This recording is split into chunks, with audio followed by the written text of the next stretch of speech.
ఏమోండి ఒకరు అభిప్రాయాలు ఉంటాయి ఎన్నో. అది కొంతమంది అభిమానాలు ఉంటాయి, కొన్ని మనస్తత్వాలు ఉంటాయి.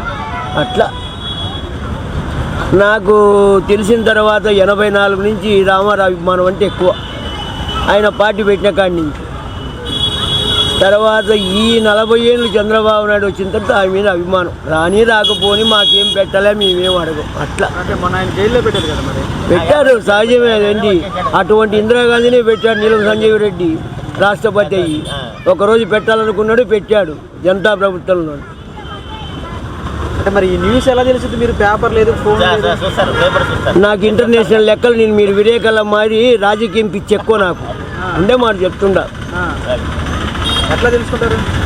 ఇలాగనే ఊహాగానంగానే. ఏముంది అంటే అప్పుడు ఉన్న రాజకీయాలు చాలా తేడాలు వచ్చినాయి కదా. అవును, ఇప్పుడు కానీ 5 ఏళ్ళకి ఇతను అనిపించుకున్నాడు. ఎన్ని పథకాలు పెట్టినా, ఎన్ని చేసినా ఫెయిల్డ్ అనేది అనిపించుకున్నాడు.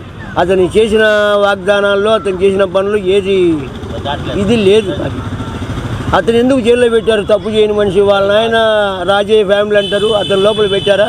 18 నెలలు సోనియా గాంధీ. చెత్త మాటకు ఏమో కోప్పడొద్దు. నా ఆలోచన, నా అభిప్రాయం అది. చిన్నప్పటి నుంచి మా ఊళ్ళో తిరుపతిలో, చిత్తూరు జిల్లాలో నేను హోటల్లో పనిచేసేటప్పటి నుంచి ఈ ఐటీ కాలేజీలో చదువుకున్నాడు చంద్రబాబు నాయుడు. అప్పటి నుంచి అక్కడ వచ్చి టీ తాగేవాడు, మాకు టీ ఇప్పించేవాడు. జనార్దన్ రెడ్డి గారు ఈ పాల డైరీ నాయకుడుగా మినిస్టర్గా ఉన్నప్పుడు ఇందిరాగాంధీ టైంలో అతనికి చంద్రగిరిలో పోటీ చేయని ఇచ్చాడు. పోస్టుకు కూడా లేదు, అక్కడ ఓడిపోయాడు. మళ్ళీ అన్నగారి ప్రభుత్వంలో వాళ్ళ మామ పక్కన చేరాడు, ఇంత తోడు అయ్యాడు, పోయినాడు. విష్ణుప్రియ ఓట్లు కట్టాడు పెద్దది. అతని మీద కేసులు వచ్చి ఆ రోజున అమ్మేశాడు.